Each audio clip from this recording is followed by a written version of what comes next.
Sooryavansham film में अमिताभ बच्चन हीरा के role में रहता है और पत्नी को उच्च शिक्षा दिलाकर आईएएस अधिकारी बना देता है। कुछ इसी तरह का मामला प्रयागराज से सामने आया है। चतुर्थ श्रेणी कर्मचारी पति उच्च शिक्षा दिलवाकर पत्नी को पीसीएस अधिकारी बना दिया, लेकिन पीसीएस अधिकारी बनी पत्नी बेवफा निकली और उसने पति को ही किनारे कर दिया। इतना ही नहीं, पति को मरवाने और दूसरे के साथ घर बसाने का प्लान बनाने लगी।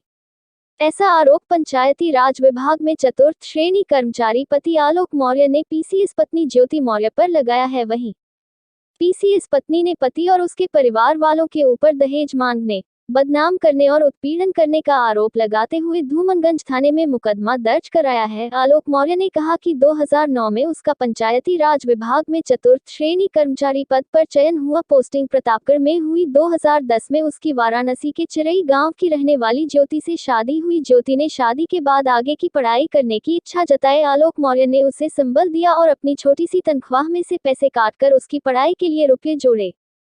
फिलहाल ज्योति मौर्य की पढ़ाई अच्छे से हो गई और उसने पीसीएस की परीक्षा दी। 2015 में जिस दिन उसके घर 2 जुड़वा बेटियां हुईं, उसी दिन पीसीएस का रिजल्ट आया और ज्योति का सिलेक्शन पीसीएस में हो गया। पूरे घर में खुशी छा गई। ज्योति मौर्य ने इसका श्रेय अपने पति आलोक मौर्य और ससुर को दिया। 2019 में धूमनगंज के झलवा में ज्योति मौर्य के नाम से आलोक ने पिता के रिटायरमेंट के बाद मिले पैसे से घर खरीदा। सब कुछ ठीक ठाक चल रहा था। इसी बीच 2020 में मनीष दुबे नाम का व्यक्ति इन दोनों के रिश्तों के बीच खलल डालने आ गया। पति आलोक मौर्य का आरोप है कि उसे अपनी पत्नी पर शक हुआ तो उसने मोबाइल चेक किया। इसमें मनीष दुबे, जो कि होमगार्ड कमांडेंट के पद पर तैनात है, के साथ उसकी पत्नी ज्योति मौर्य का ओपन चैट सामने आया। मना करने पर ज्योति मौर्य ने उग्र रूप धारण कर लिया। आलोक मौर्य ने समझाने की बहुत कोशिश की, लेकिन मामला नहीं सुधरा। आलोक मौर्य ने मनीष दुबे की पत्नी से भी संपर्क किया, उसने भी काफी कोशिश की, लेकिन असफल रही। 22 फरवरी 2023 को सरकारी आवास पर पीसीएस पत्नी ज्योति और कमांडेंट मनीष दुबे को रंगे हाथों पकड़ लिया। दोनों ने उसे जान से मारने के लिए दौड़ाया। किसी तरह से भागकर वह बच गए। आलोक वर्मा ने बताया कि उसकी पत्नी ज्योति मौर्य ने होमगार्ड कमांडेंट मनीष दुबे के बहकावे में आकर उसके परिवार के खिलाफ धूमनगंज थाने में मुकदमा भी पंजीकृत करा दिया है। अब ज्योति मौर्य जान से मारने,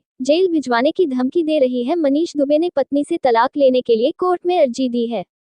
पीसीएस अधिकारी ज्योति ने भी आलोक मौर्य को तलाक देने की बात कही है। आलोक मौर्य की पत्नी ज्योति ने वर्ष 2015 की पीसीएस परीक्षा में 16वीं रैंक हासिल की थी। उस समय अधिकारी ने अपनी सफलता का श्रेय पति और ससुर को दिया था। ज्योति मौर्य पीसीएस बनने के बाद जौनपुर, कौशाम्बी, प्रतापगढ़, प्रयागराज और लखनऊ में तैनात रह चुकी हैं। वर्तमान में बरेली के शुगर मिल में जनरल मैनेजर हैं। मनीष दुबे गाजियाबाद में होमगार्ड विभाग में कमांडेंट है। पीसीएस अधिकारी पत्नी ज्योति मौर्य का कहना है कि आलोक मौर्य से उसकी अरेंज मैरिज हुई थी। आलोक के घरवालों ने आलोक मौर्य को ग्राम पंचायत अधिकारी और अन्य भाइयों को भी अधिकारी बताकर शादी की थी, लेकिन बाद में पता चला कि वह सफाई कर्मचारी है। उसके साथ धोखा हुआ। आलोक मौर्य बिना उसकी अनुमति के उसके मोबाइल को गलत तरीके से ट्रेस करवा रहा था। मनगढ़ंत अनर्गल आरोप लगाने की वजह से आपस में मनमुटाव बढ़ गया। आलोक मौर्य अपने परिवार के लिए सुविधाओं के साथ पैसे की मांग करता था। न देने पर हमें बदनाम करने और छवि खराब करने की धमकी देता था, जिसको लेकर मैंने धूमनगंज थाने में मई माह पहले मुकदमा लिखवाया था। इसके अलावा जब 3 महीने पहले मैंने तलाक की प्रक्रिया शुरू की तो इसने अपनी धमकी अनुसार काम करना शुरू कर दिया। अब इस पर हम कानूनी प्रक्रिया के तहत ही जवाब देंगे। जो पति अपनी पत्नी की गलत तरीके से वीडियो बनाए वायरल करने की धमकी दे, उसके साथ कैसे रहा जा सकता है। ज्योति मौर्य के प्रकरण को लेकर पूरे प्रदेश में काफी चर्चा है। हालांकि मामले में कौन कितना सही है और कौन कितना गलत है, यह बात तो पुलिस के जांच के बाद ही स्पष्ट हो पाएगा।